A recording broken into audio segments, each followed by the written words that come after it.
She laughed at me in front of the entire office, called me useless, pathetic, and out of touch. But then her manager turned around, looked straight at me, and said, "That's our CEO. What happened after that stopped everyone cold?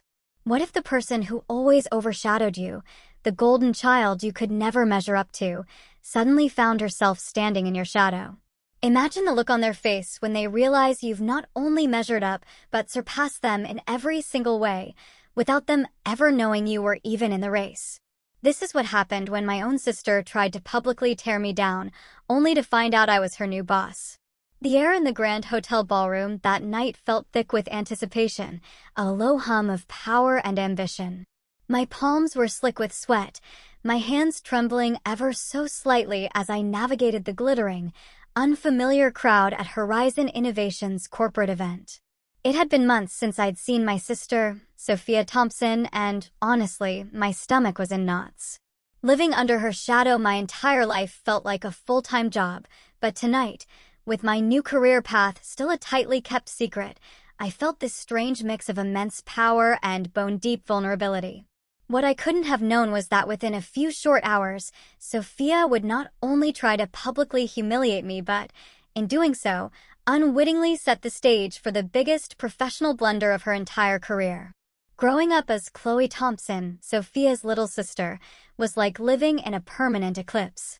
Sophia, for years my senior at 36, was the undisputed golden child of our family. While most siblings have their strengths and weaknesses, Sophia seemed to excel at absolutely everything. By third grade, she was already reading at a high school level. In middle school, she was both class president and captain of the debate team. High school brought even more accolades: valedictorian, prom queen, state tennis champion, and recipient of a full academic scholarship to Cornell. Me? I was Chloe, the mediocre. It's not that I was actually mediocre, but standing next to the blinding light of Sophia's achievements, I might as well have been invisible. My solid B+ average looked dismal next to her perfect 4.0. My position on the school newspaper meant nothing compared to her editorship. Even when I discovered my passion for computer programming and won a regional coding competition in 11th grade, my parents' response was lukewarm at best. "That's nice, honey," Mom had said, barely looking up from the college brochures Sophia had spread across our kitchen table. "But don't you think you should focus more on your regular studies? Look at the opportunities Sophia has because of her grades." Our parents never intentionally pitted us against each other, but they didn't have to. The constant comparisons happened naturally, and neither seemed aware of how their words affected me.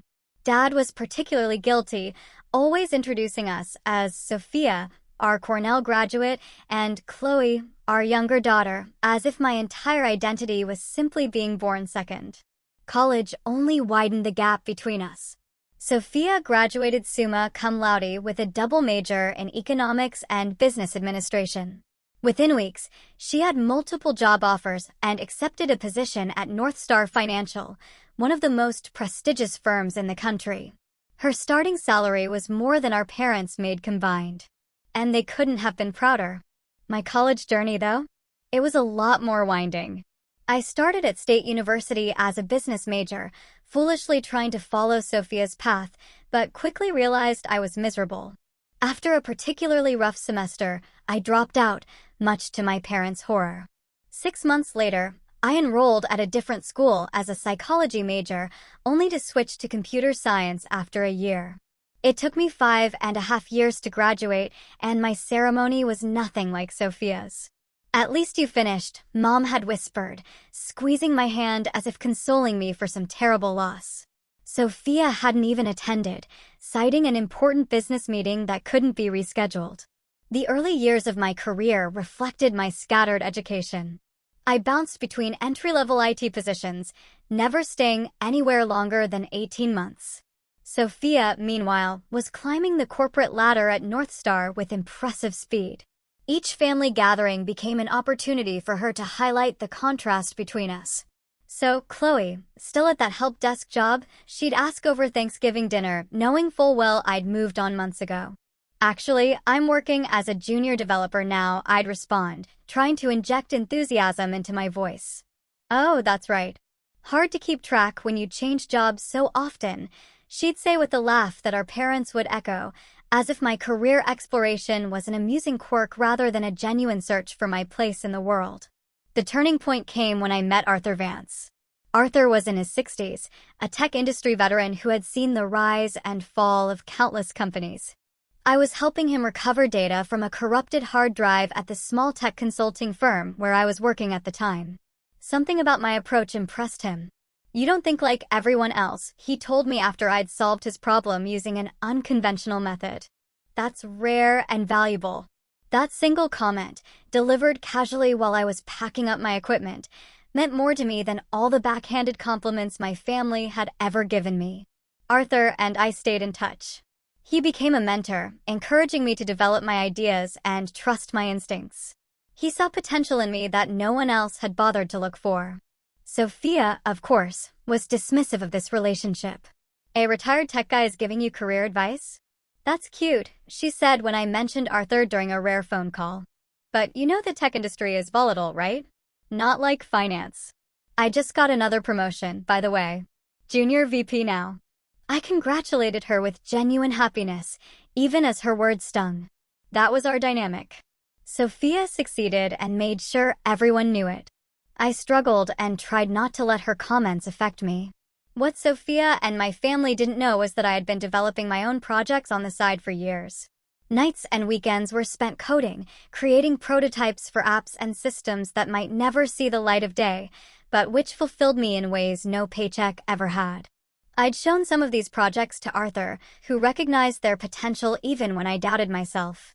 "You've got something special here, Chloe," he'd say, eyes lighting up as I walked him through my latest creation. "Don't let anyone tell you otherwise."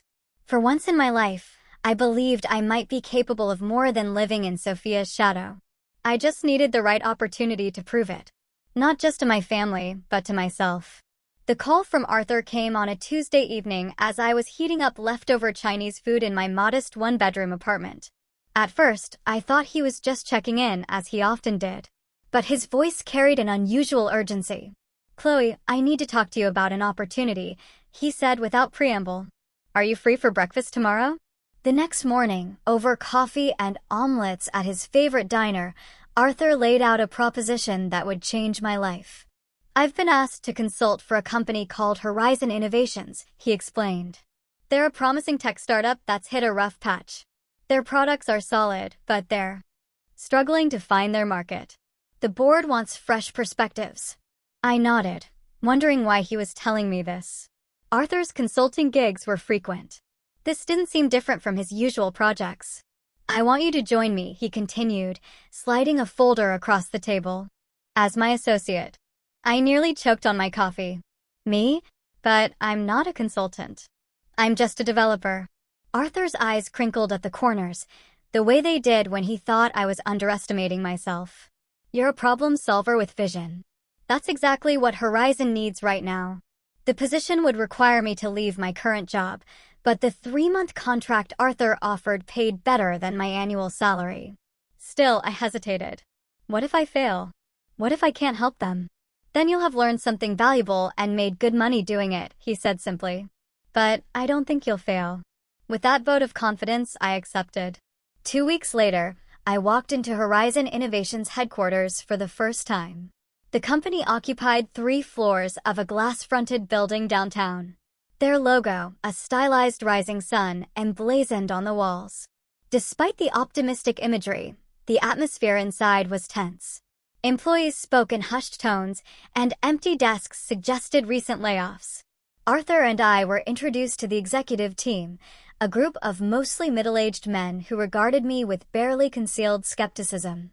Only Naomi Perez, the head of product development, seemed genuinely pleased to see us. Later, she confided that Horizon had 6 months of runway left before they'd have to close their doors. "We've got amazing technology," she told me, showing me through their product lab. "But we're burning cash, and our market strategy isn't working." For the first few weeks, I observed and listened. I sat in on meetings, reviewed financial projections, and familiarized myself with their product line. Nights and weekends were no longer devoted to my personal projects, but to Horizon. I pored over market research, customer feedback, and competitor analyses until my eyes burned. What I discovered both excited and alarmed me. Horizon had developed a revolutionary data processing system that could transform how businesses handled information, but they were marketing it all wrong. Targeting large corporations with lengthy sales cycles instead of the mid-sized businesses that could implement it more quickly. I developed a comprehensive proposal, pivot their market focus, adjust their pricing model, and repackage their core technology as a scalable solution that could grow with their clients. It was risky, essentially suggesting they abandon their current strategy entirely. But the numbers supported my conclusion. The night before I was to present to the board, I called Arthur in a panic. "I can't do this," I told him, my voice tight with fear. "They're not going to listen to me. I'm nobody." "You're not nobody," Arthur replied firmly. "You're the person who might save their company. Remember that tomorrow." The board meeting was as intimidating as I'd feared. 8 serious faces stared back at me as I walked them through my analysis and recommendations. When I finished, silence filled the room, heavy and expectant. "This is ambitious," the chairman finally said, his tone making it clear that ambitious wasn't a compliment. "It's also our best chance," Arthur countered, his voice steady. "I've been in this industry for 40 years, and I'm telling you, Chloe's approach is sound." The debate lasted hours. Some board members were intrigued by my proposal. Others dismissed it outright. In the end, they agreed to a compromise. I would lead a small team to implement my strategy with a limited product line. If it showed results within 2 months, they'd consider a full pivot. Those 2 months were the most intense of my professional life. I worked 16-hour days, collaborating with Naomi and a handful of dedicated employees who believed in the new direction.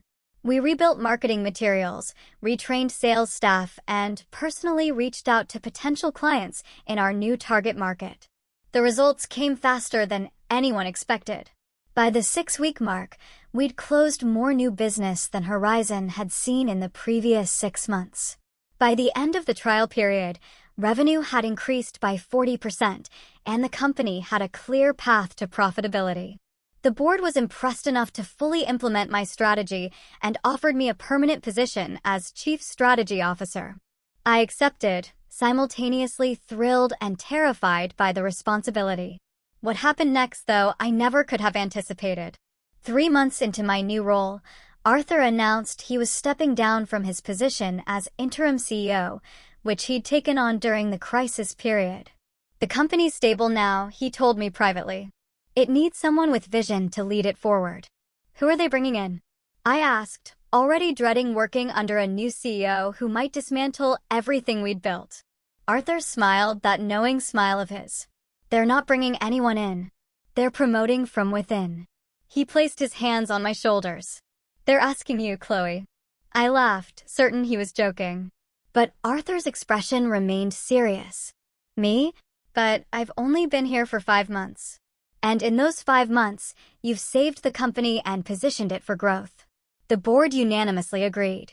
They want you to lead Horizon into its next chapter. The private ceremony where I accepted the position was small, just the board members, Arthur, and a few key executives. As the chairman handed me a small golden pin with the Horizon logo, he said something I'll never forget. "Sometimes the most unlikely leaders turn out to be exactly what an organization needs." I decided to keep my new position quiet for my family, at least temporarily.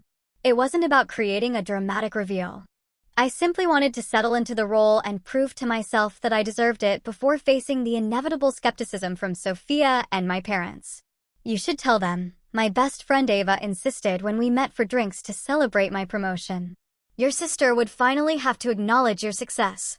"That's exactly why I'm not telling them yet," I replied. "I don't want this to be about Sophia or her acknowledgement. I want to know I can do this job well, regardless of what my family thinks." Ava shook her head, but didn't press further. Instead, she raised her glass to Chloe Thompson, secret CEO extraordinaire. I clinked my glass against hers, still unable to fully believe this was my life now.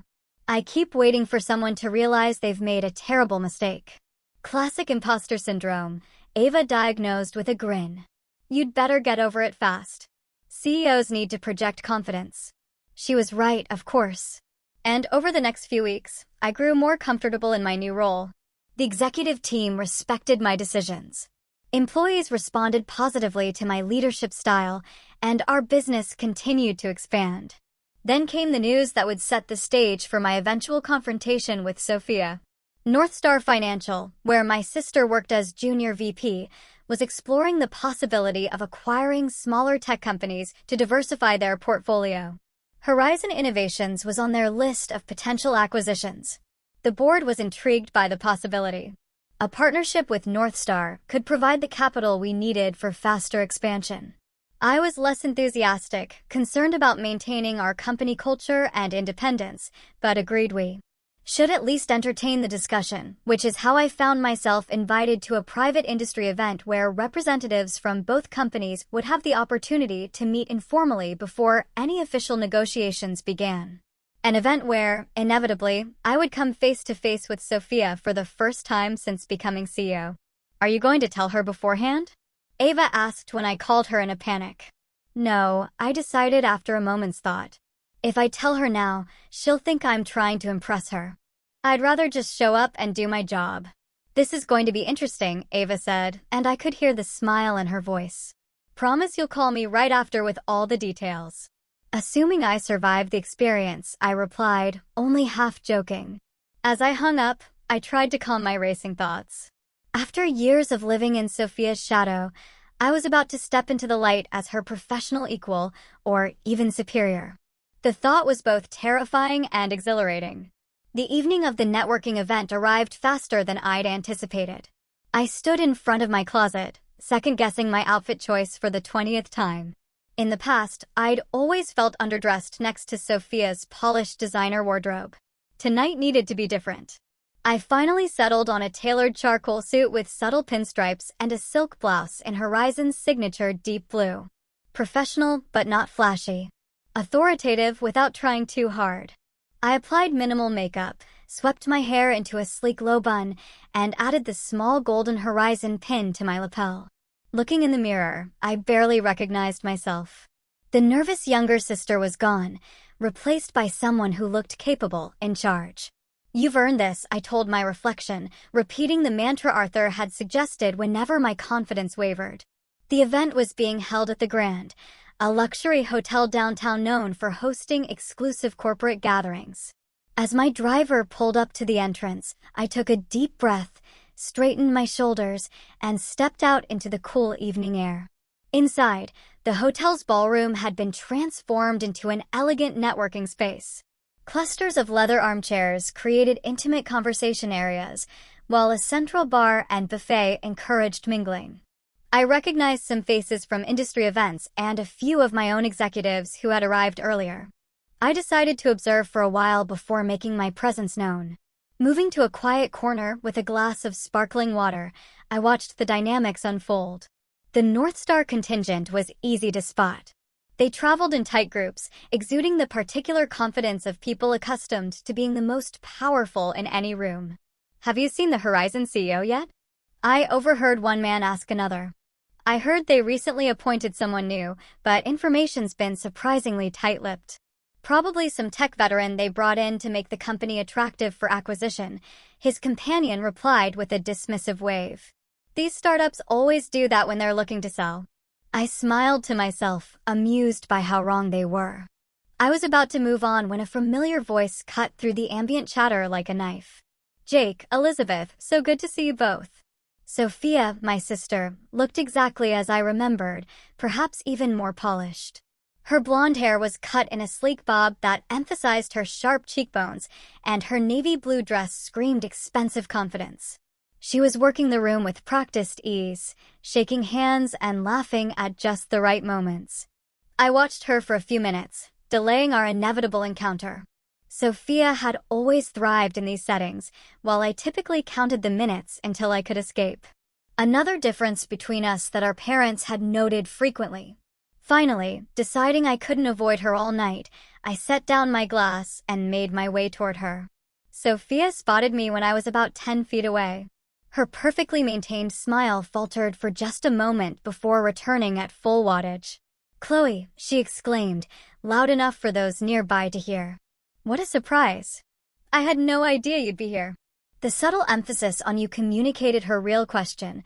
What was I doing at an exclusive industry event?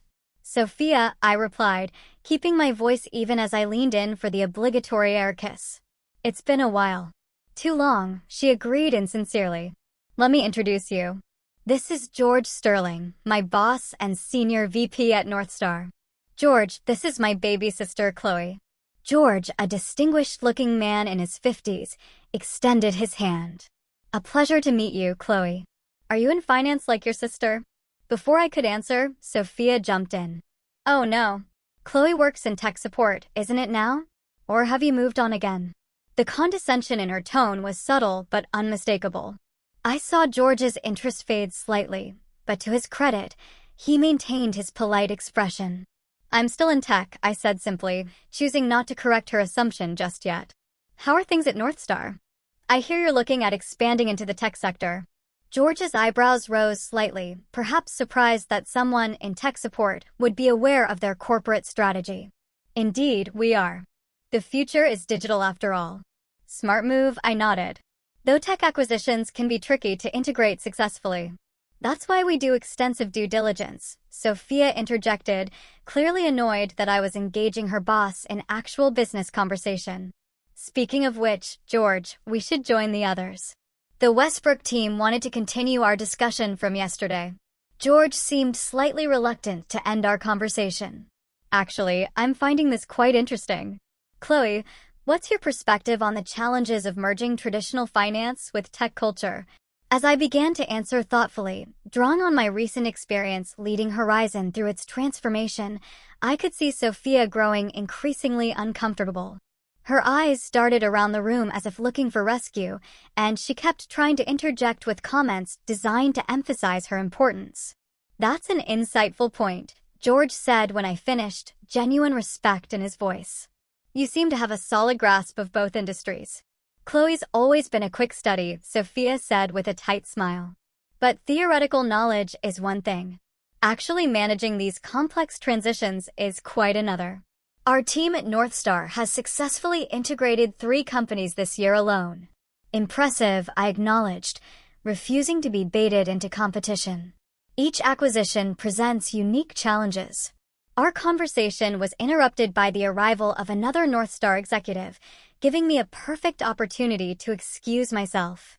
As I walked away, I could feel Sophia's eyes boring into my back. Our brief interaction had not gone according to her script, and I knew she wouldn't let that stand. Over the next hour, I mingled with various attendees, including several of my own executives who carefully addressed me as Ms. Thompson rather than CEO, as we'd agreed beforehand. I was engaged in a fascinating discussion about data with the CTO from another company when I noticed Sophia watching me from across the room, her expression calculating. When we took a brief break, Sophia approached, this time alone. I'm confused, she said without preamble. Why exactly are you here, Chloe? This is a closed industry event for executives and decision makers. The implication was clear. I didn't qualify as either. I was invited, I replied simply. By whom? She pressed. Does it matter? Sophia's smile tightened. I'm just concerned. These events have a certain professional standard. If you're here as someone's +1 or something, it might reflect poorly. The irony of her concern was almost amusing. Thank you for worrying about me, I said, a slight edge to my voice. But I assure you, I have every right to be here. If you say so, she said doubtfully. Just try not to embarrass yourself, okay? These people are at the top of their field. With that parting shot, she glided away to rejoin her colleagues, leaving me simultaneously angry and determined to maintain my composure. This was exactly why I hadn't told my family about my promotion. Sophia's inability to see me as anything but her less successful little sister. As the evening progressed, I found myself genuinely enjoying conversations with industry leaders who had no preconceived notions about me. When I spoke, they listened. When I offered opinions, they considered them thoughtfully. It was a novel experience to be taken seriously without having to overcome the Sophia's sister hurdle first. I was so engaged in a discussion about emerging markets that I almost missed the subtle shift in the room's energy. Glancing up, I noticed a small crowd had gathered around Sophia, who was gesturing animatedly. Something about her posture set off warning bells in my mind. Excusing myself from my conversation, I drifted closer to Sophia's group, staying just far enough away to observe without being noticed. As I approached, Sophia's voice carried clearly across the space between us. Absolutely brilliant at solving little technical problems, but completely lost when it comes to the big picture. Our parents worried about her for years. My stomach dropped as I realized she was talking about me. You should have seen her in college, Sophia continued, her voice carrying just enough to ensure nearby conversations faltered as people tuned into her story. Changed majors 3 times and took nearly 6 years to graduate. Meanwhile, I was already a junior analyst at Northstar. Laughter rippled through her audience, though I noticed several people shifting uncomfortably. Sophia, emboldened by the attention, raised her voice slightly. She's always been this way, jumping from job to job, never quite finding her place. Tech support 1 month, junior developer the next. She made air quotes around developer as if the title itself was a joke. Our parents finally stopped asking about her career at family dinners. It was just too depressing. I stood frozen, the familiar feeling of humiliation washing over me. This was Sophia's specialty, taking my personal struggles and transforming them into amusing anecdotes that highlighted her own success by comparison. She'd done it at family gatherings, at the few social events we'd both attended over the years, and now she was doing it in front of industry professionals who were potential business partners for my company. George, I noticed, was standing at the edge of the group, his expression growing increasingly uncomfortable. As Sophia continued, he caught my eye across the room and had the grace to look embarrassed on my behalf, though he made no move to intervene. The funny thing is, Sophia was saying now she's actually here tonight. I have no idea how she wrangled an invitation, but that's Chloe for you. Always trying to network her way into opportunities rather than earning them through hard work like the rest of us. The group's attention swiveled in my direction, and I saw recognition dawn on several faces. Some looked embarrassed to be caught listening to Sophia's mockery, while others seemed merely curious about this supposedly incompetent sister. I had 2 choices: retreat and preserve what dignity I could, or confront the situation head-on. The old Chloe would have chosen the former, making a quiet exit and crying in the car on the way home. But I wasn't that person anymore. With deliberate calm, I straightened my jacket, touched the horizon pin on my lapel for reassurance, and walked toward the group. Sophia, I said as I approached, my voice steady despite the adrenaline coursing through me. I see you're entertaining everyone with family stories. My sister's smile faltered only momentarily before returning with renewed brightness. Chloe, I was just telling everyone about your unconventional career path. Yes, I heard, I replied evenly. Though I think you may have missed some recent developments. Oh, Sophia laughed lightly. Did you change jobs again? It's so hard to keep track. I could see George wincing at her tone. But Sophia, caught up in her performance, didn't notice. Actually, I've been with the same company for nearly a year now, I said. A whole year? That must be some kind of record for you, Sophia quipped, earning a few reluctant chuckles from her audience. Encouraged, she pressed on. What exactly are you doing there? Still fixing computers when they break. Something like that, I answered vaguely, unwilling to reveal my position just yet. I wanted to see how far Sophia would go. I didn't have to wait long. Let me guess, Sophia said, her voice taking on a sharper edge. You're here tonight hoping to make some connections? Maybe find your next job when this one inevitably doesn't work out. That's always been your pattern, hasn't it? Drifting from one thing to the next, never quite measuring up. The room had grown quieter, more people tuning into our exchange. I remained silent, letting Sophia dig herself deeper. It must be exhausting, she continued, constantly trying to reinvent yourself. Always the irrelevant little sister, always playing catch-up. A few people in the crowd were now openly uncomfortable, exchanging glances or finding sudden interest in their drinks. But Sophia, buoyed by what she perceived as her superior position, didn't notice or didn't care. I mean, let's be honest, Chloe, you're what, 32 now? And what do you have to show for it? No stable career, no professional accomplishments worth mentioning. Even mom and dad have given up hoping you'll find your way. Each word struck like a physical blow. Not because they were true, but because they revealed how little Sophia thought of me, how little she knew about who I'd become. In her mind, I was perpetually the confused, underachieving younger sister, a convenient foil to her own success story. You know what's truly pathetic? Sophia asked, her voice dropping to a mock confidential tone that nonetheless carried clearly. You showing up at an event like this, surrounded by actual executives and decision-makers, pretending you belong. These people run companies, Chloe. They shape industries. What could you possibly contribute to conversations like that? George cleared his throat loudly, clearly attempting to signal Sophia to stop, but she was too caught up in her monologue to notice. I mean, look around. She gestured expansively. Everyone here has earned their place through hard work and talent.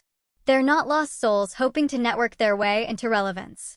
The silence that followed her statement was deafening. I could feel dozens of eyes on me, waiting for my response. In that moment, memories of similar humiliations flashed through my mind. Sophia belittling my science fair project in front of my teachers. Sophia interrupting my stories at Thanksgiving dinner to correct inaccuracies. Sophia explaining to my college friends why I'd changed majors yet again. But this time was different. This time I wasn't the person Sophia thought I was. This time I had nothing to prove to her or anyone else. I was about to respond when George stepped forward, his expression a mixture of embarrassment and stern authority. He placed a hand on Sophia's shoulder, effectively silencing her. Sophia, he said quietly but firmly. I think that's enough. Sophia turned to him with a confident smile, clearly expecting support. I'm just filling everyone in on some background, family context, you know. George's next words changed everything. Sophia, that's enough, George repeated, his voice carrying clearly in the now silent room. That's our CEO you're talking about. For a moment, it seemed as if time had stopped. Sophia's expression froze mid-smile, her eyes widening as George's words sank in. She turned back to me, disbelief written across her features. What? The word came out as barely more than a whisper. Chloe Thompson, George continued, turning to address the gathered crowd, is the CEO of Horizon Innovations. The company Northstar has been so eager to discuss potential partnerships with. The silence in the room gave way to a soft murmur as people processed this information. I watched emotions flicker across Sophia's face in rapid succession: confusion, disbelief, embarrassment, and finally a dawning horror as she realized what she'd done. That's not possible, Sophia stammered, her composure cracking. She's just... She trailed off, unable to reconcile her perception of me with this new reality. I stepped forward then, my initial anger giving way to a strange calm. This moment wasn't about humiliating Sophia as she had tried to humiliate me. It was about finally claiming my own identity, separate from hers. I was appointed CEO of Horizon Innovations 6 months ago, I said, addressing not just Sophia, but the entire room. Before that, I served as Chief Strategy Officer, helping to implement a comprehensive restructuring that increased our revenue by 40% and positioned us for sustainable growth. Sophia's face had gone pale. Her usual confident demeanor completely shattered. She opened her mouth as if to speak, then closed it again, seemingly at a loss for words. George, to his credit, attempted to smooth over the awkward situation. Ms. Thompson has been instrumental in transforming Horizon into exactly the kind of innovative, agile company Northstar is interested in partnering with, he said, giving Sophia a pointed look that clearly communicated she had made a grave professional error. I didn't know, Sophia finally managed, her voice small. Then, with visible effort, she attempted to recover. I was just joking, of course. Sister humor. Chloe knows I'm her biggest supporter. The transparent attempt to reframe her previous comments fell flat. Several people in the crowd exchanged knowing glances, and I could see the damage control already beginning in Sophia's mind. Rather than dwelling on her discomfort, I decided to redirect the conversation to the reason we were all there. Stepping into the center of the group, I addressed the assembled executives with newfound confidence. Since we're all here, I'd like to take a moment to share Horizon's vision for the future of data management in financial services. Our proprietary processing system has applications that could transform how firms like Northstar handle client information. As I launched into a brief but compelling overview of our technology, I could see respect dawning in the eyes of those listening. They were no longer seeing me as Sophia's awkward little sister, but as a knowledgeable industry leader with valuable insights. George nodded appreciatively as I spoke, occasionally asking intelligent questions that allowed me to highlight our company's strengths. Sophia remained silent throughout, her expression fluctuating between shock and mortification. When I finished my impromptu presentation, several executives approached with business cards and requests for follow-up meetings. George was particularly enthusiastic, pulling me aside to express his personal interest in exploring collaboration opportunities. "I'm impressed," he said quietly. "Not just with your company, but with how you handled that uncomfortable situation. Lesser leaders might have responded differently."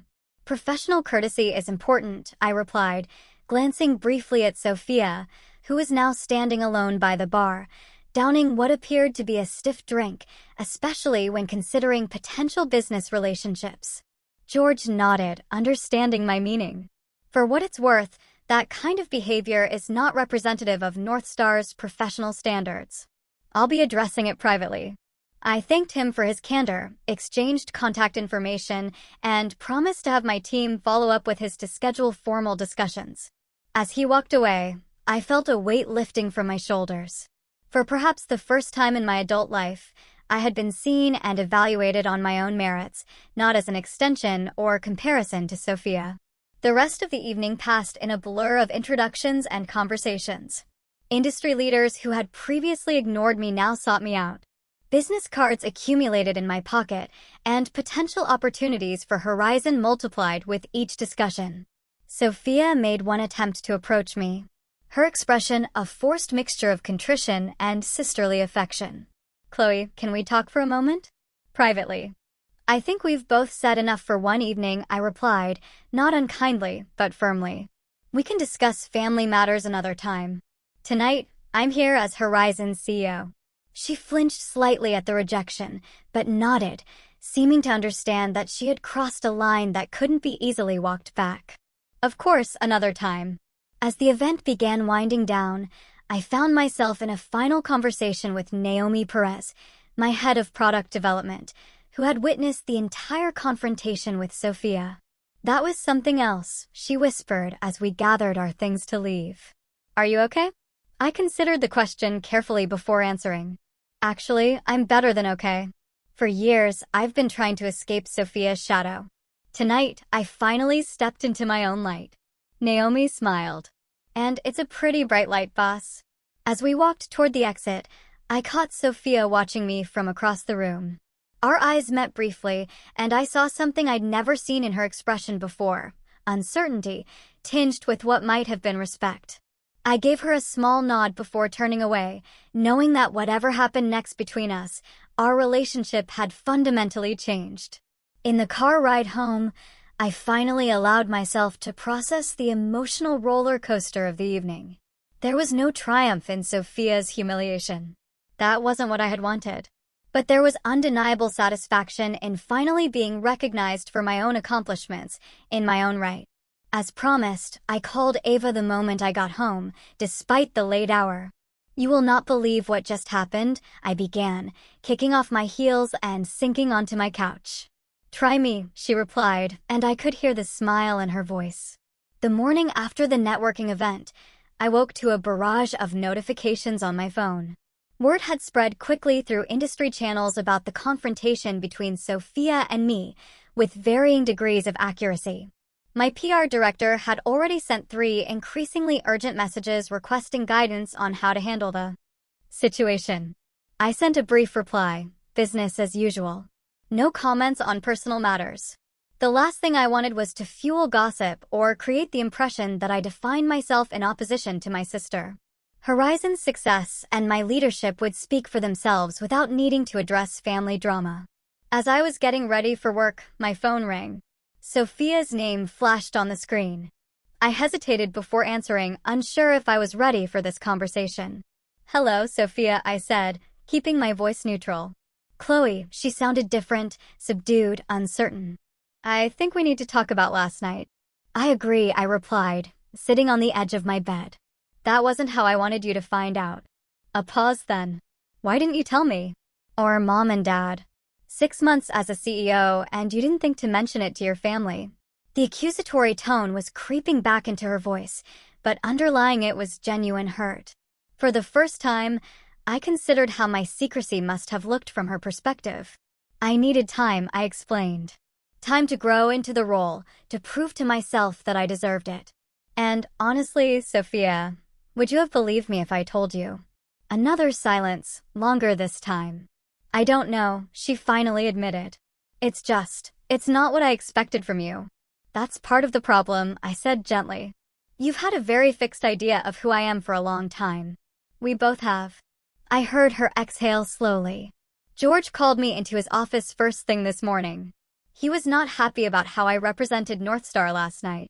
"I'm sorry about that," I said, and meant it. Whatever our personal issues, I never wanted to jeopardize Sophia's career. "Don't be," she replied with a short, humorless laugh. "I deserved it." He said I demonstrated poor judgment and unprofessional behavior. "He's removing me from the Horizon acquisition team." This news surprised me. "Sophia, I can call him." "Explain that it was a personal no," she cut me off. "Don't." "He's right. I let personal feelings affect a business situation. That's exactly what we're trained not to do." A pause. "Besides, it would be a conflict of interest now, given our relationship." The word relationship hung between us. For so long, our relationship had been defined by competition and comparison. Could we build something different now?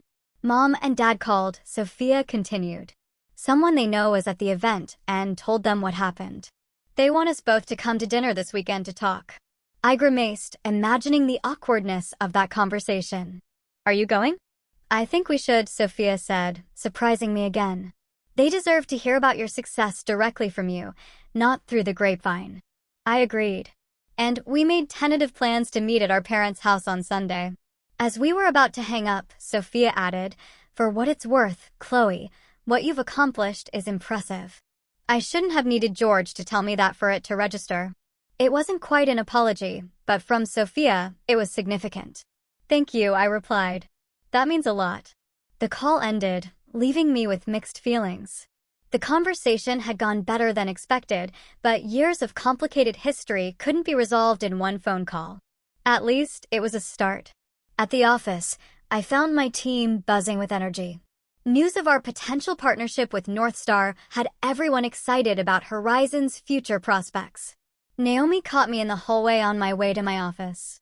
"We've already received calls from 2 other financial institutions interested in our technology," she reported excitedly.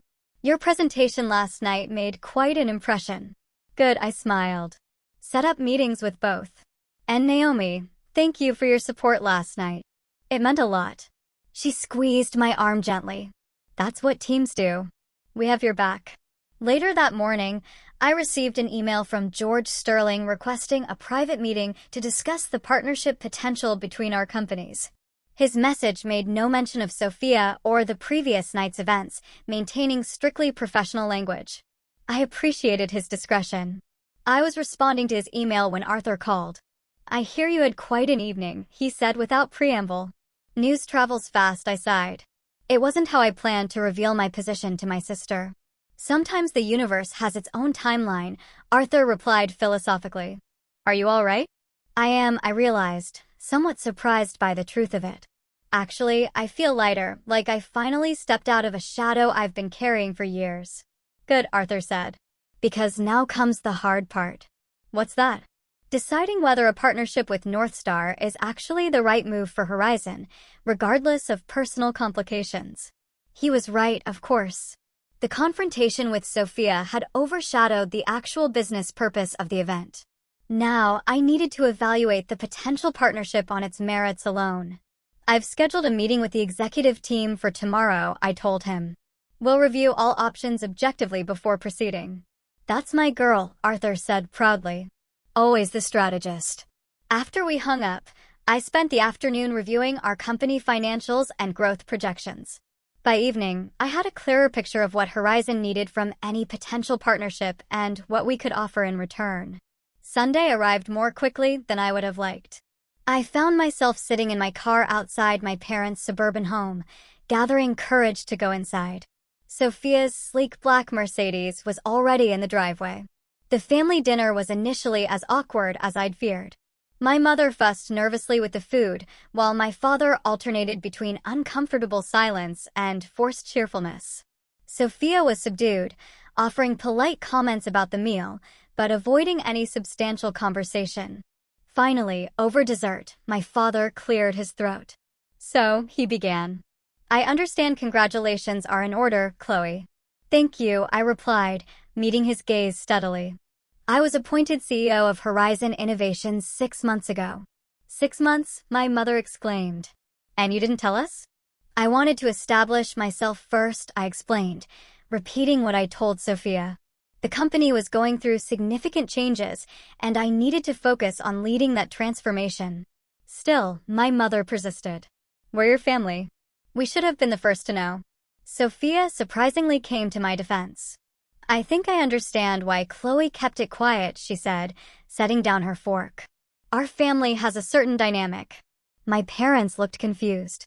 What do you mean? My father asked. Sophia glanced at me before continuing. We've always had to find roles in this family. I was the achiever, the successful one. Chloe was.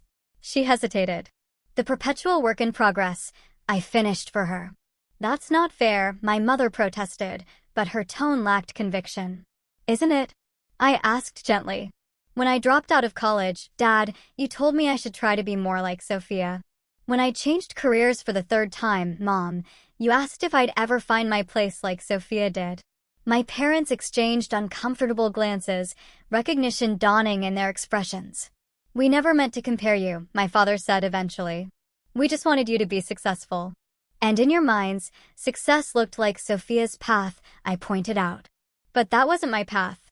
It took me longer to find my way, but I did find it. On my own terms. Sophia had been quiet watching this exchange. Now she spoke up. I owe you an apology, Chloe. Multiple apologies, actually. I've been unkind, competitive in ways that weren't healthy for either of us. The admission clearly cost her, and I appreciated her willingness to make it in front of our parents. I wasn't blameless either, I acknowledged. I resented your success instead of finding my own definition of it. My mother wiped away tears. I had no idea you felt this way, either of you. We never wanted to create this competition between you. It wasn't intentional, I assured her. But it was real, and now we have a chance to change it. The conversation that followed was one of the most honest our family had ever had.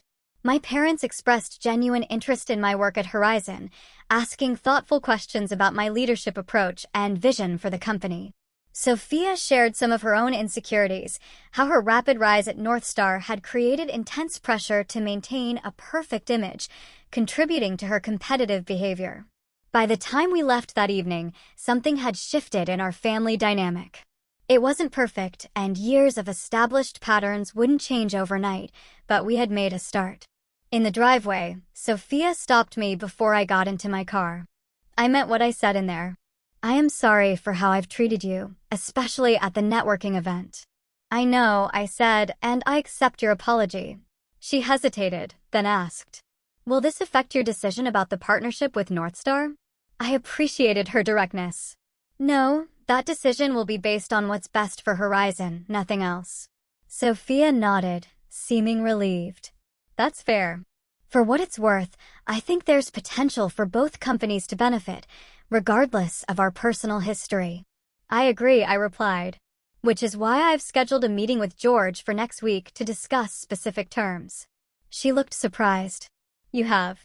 Business is business, I said with a small smile. And apparently, I'm pretty good at it.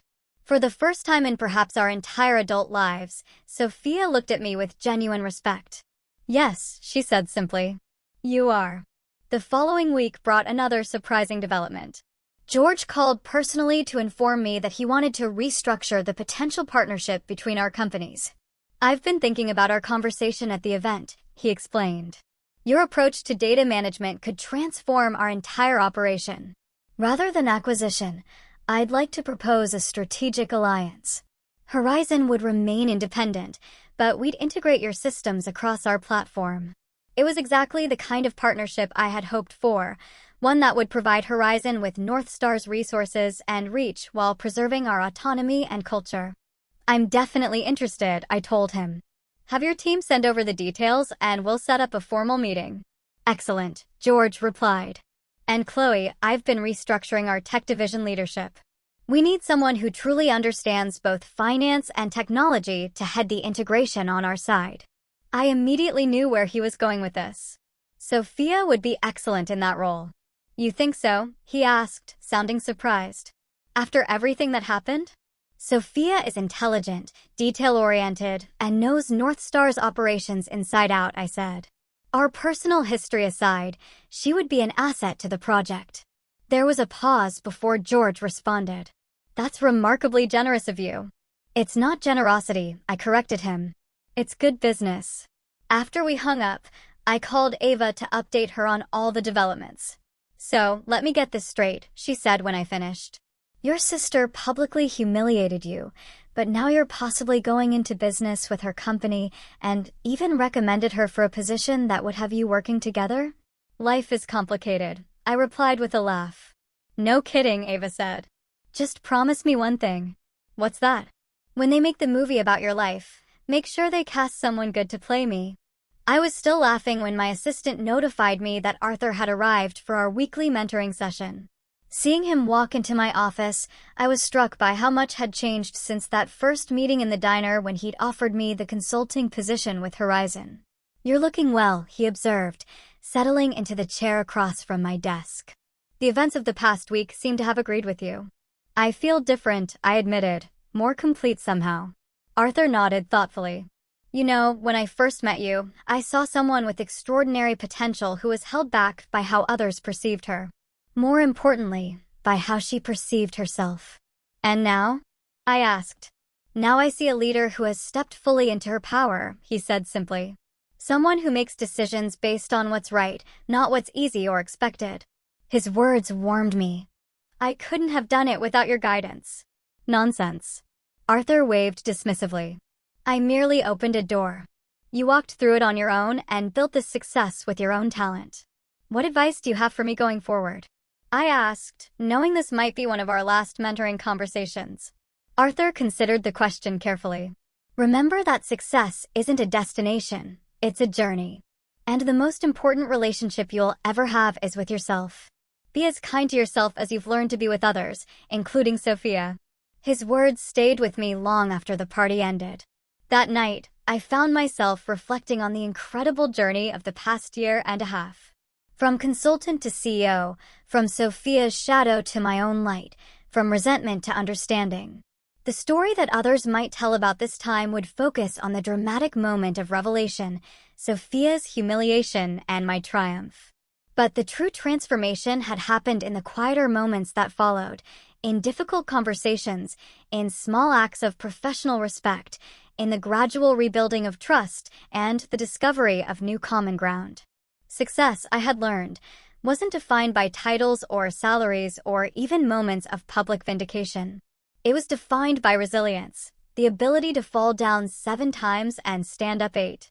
It was defined by growth, the willingness to evolve beyond old patterns and perceptions. Most importantly, it was defined by authenticity, the courage to follow your own path, even when others couldn't see where it was leading. Sophia and I would never have a simple relationship. Too much history lay between us for that. But perhaps we could build something new, a relationship based on mutual respect rather than competition. It wouldn't be easy, but few things worth doing ever are. 6 months passed in a blur of activity. The strategic alliance between Horizon Innovations and North Star Financial was officially announced to enthusiastic market response, with both companies' stock prices surging on the news. Under my leadership, Horizon continued to grow, expanding our team, and developing new applications of our technology. My relationship with Sophia evolved slowly but steadily. Our weekly meetings regarding the integration project were initially stiff and formal, but gradually became more relaxed as we established a new dynamic. We weren't best friends. Too much history stood between us for that. But we had found a way to interact as professionals who respected each other's abilities. One particularly memorable moment came during a joint presentation to both companies' boards. Sophia was explaining the technical specifications of the integration when one board member interrupted with a dismissive question that underestimated the complexity of the process. Before I could intervene, Sophia firmly but politely corrected him. With all due respect, sir, that approach would compromise the system architecture that makes Horizon's technology so valuable. As my sister, as CEO Thompson, has emphasized, maintaining data integrity throughout the integration is non-negotiable. The small correction from my sister to CEO Thompson might have seemed insignificant to others, but to me, it represented a profound shift in how Sophia saw me. No longer just her little sister, but a CEO whose vision deserved respect. After the meeting, I caught up with her in the hallway. "Thanks for backing me up in there." Sophia shrugged, but I could see she was pleased. It was the right call. "Your system architecture is impressive. I've learned a lot studying it these past months." Coming from Sophia, this simple acknowledgement meant more than effusive praise from anyone else. As our professional relationship stabilized, I found myself facing an unexpected decision. Horizon's rapid growth had created the need for a new position, Chief Operations Officer. Someone who could streamline our increasingly complex business processes while I focused on strategic direction and innovation. Naomi Perez, my head of product development, was an obvious candidate. She had been with me since the beginning of Horizon's transformation and understood our company culture intimately. But as I reviewed potential candidates, another name kept surfacing in my thoughts. Sophia. The idea seemed absurd at first. Working with Sophia on a limited integration project was one thing. Bringing her into Horizon's leadership team was quite another. Yet, I couldn't deny that her skills were exactly what we needed. She was organized, detail-oriented, and had extensive experience managing complex operations. I discussed the possibility with Arthur during one of our regular mentoring sessions. "Are you considering Sophia because she's qualified or because you want to prove something?" he asked bluntly. It was a fair question that forced me to examine my motivations. After careful reflection, I concluded that while our history complicated things, Sophia truly was the best person for the job. "The question isn't whether she's qualified," I told Arthur. "It's whether we can work together effectively given our past." "And what do you think?" he prompted. "I think we've both grown," I replied slowly. "The past 6 months have shown that. But ultimately, it's her decision." I invited Sophia to lunch the following week at a neutral location, a quiet restaurant midway between our offices. After catching up on the integration progress, I took a deep breath and made my proposition. "I'd like you to consider joining Horizon as our Chief Operations Officer," I said, sliding a formal offer letter across the table. Sophia's shock was evident. "You're offering me a job working directly under you?" "Yes," I confirmed. "The integration project has shown me that your operational skills are exactly what Horizon needs at this stage of our growth. You'd have considerable autonomy, of course, but yes, ultimately you would report to me as CEO." Sophia stared at the offer letter without touching it. "Why?" she asked finally. "After everything that's happened between us, why would you want me on your team?" "Because you're the best person for the job," I answered honestly. "And because I think we've proven we can work together effectively when we both focus on common goals rather than old rivalries." She was quiet for a long moment. "What about North Star?" "I've built my career there." "I've already spoken with George," I admitted. "He doesn't want to lose you, but he understands this is a significant opportunity. He's offered to keep a board position open for you if you decide to make the move." Sophia finally picked up the offer letter, scanning the details. "This is generous. It's market rate for your experience and the scope of the position," I said. "Nothing more, nothing less." "I'd need time to think about it," she said, folding the letter carefully. "Of course, take all the time you need." We finished lunch discussing lighter topics, but I could see Sophia's mind working, weighing possibilities and implications. 3 days later, she called to accept the position. Sophia's integration into Horizon's culture wasn't seamless. Some employees were wary, having heard rumors about our confrontation at the networking event. Others questioned whether her appointment was due to nepotism rather than merit.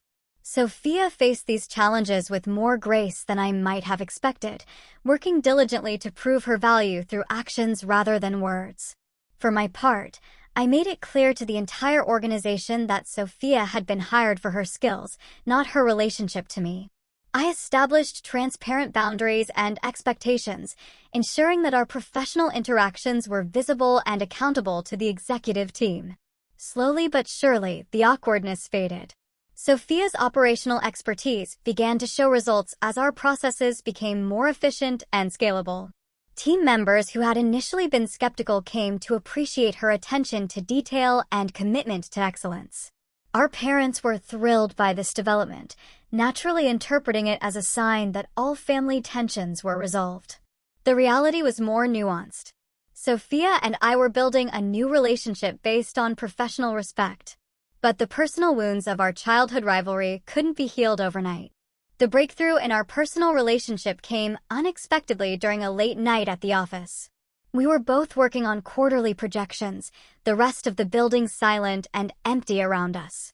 I brought coffee to Sophia's office, finding her surrounded by spreadsheets and looking uncharacteristically frazzled. "I don't know how you do this," she admitted, accepting the coffee gratefully. "Lead an entire company. I mean, the responsibility is overwhelming." It was perhaps the first time Sophia had ever acknowledged finding anything difficult. The vulnerability in her admission opened a door between us. I was terrified when I first started, I confessed, sitting across from her. I used to wake up at 3 in the morning, convinced I was going to run the company into the ground. Sophia looked surprised. "You seemed so confident." "That was the act," I smiled. "Fake it till you make it, right?" "I've been faking it my whole life," Sophia said quietly, staring into her coffee. "Everyone always thought I had it all figured out. That success came easily to me. No one saw the pressure, the fear of failing, of not living up to expectations." "I did," I said, "but I misinterpreted it. I thought you were just perfect. I never considered you might be struggling, too, in your own way." Sophia's eyes met mine. A lifetime of misunderstanding passing between us. We never really knew each other, did we? Not as adults. "Maybe it's not too late to start," I suggested. That conversation marked a turning point. We began having regular dinners outside of work, carefully navigating the transition from colleagues to something resembling friends. We discovered shared interests we'd never known about and laughed over childhood memories that looked different from adult perspectives.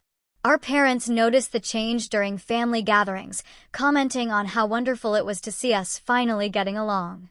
What they didn't understand was that we weren't simply papering over old conflicts. We were building something entirely new from the ground up. At Horizon, I implemented changes to our company culture that were directly informed by my experience of being underestimated. We created mentorship programs that paired senior executives with promising employees from diverse backgrounds. Our hiring practices were restructured to value varied career paths rather than traditional metrics of success. I made it a point to highlight that innovation often comes from unexpected places and people. These initiatives weren't just about my personal philosophy. They made good business sense. Our team became more creative, more resilient, and more collaborative as we embraced different perspectives and approaches. 1 year after the fateful networking event, Arthur announced his retirement from active consulting.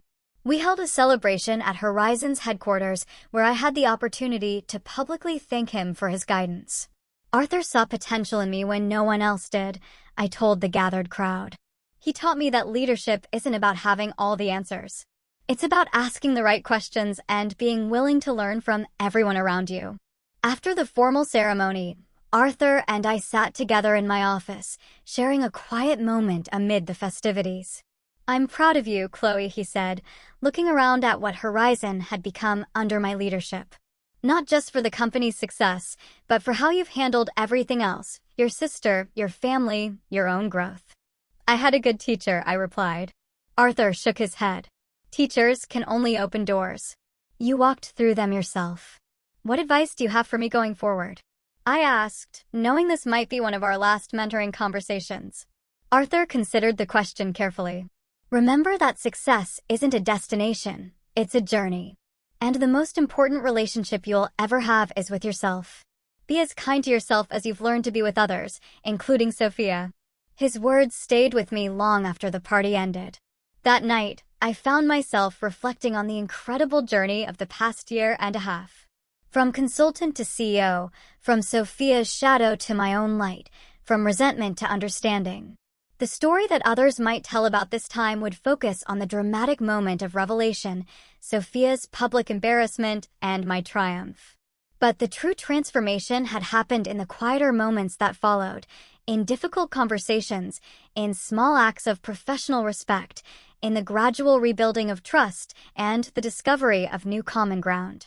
Success, I had learned, wasn't defined by titles or salaries or even moments of public vindication. It was defined by resilience, the ability to fall down 7 times and stand up 8. It was defined by growth, the willingness to evolve beyond old patterns and perceptions.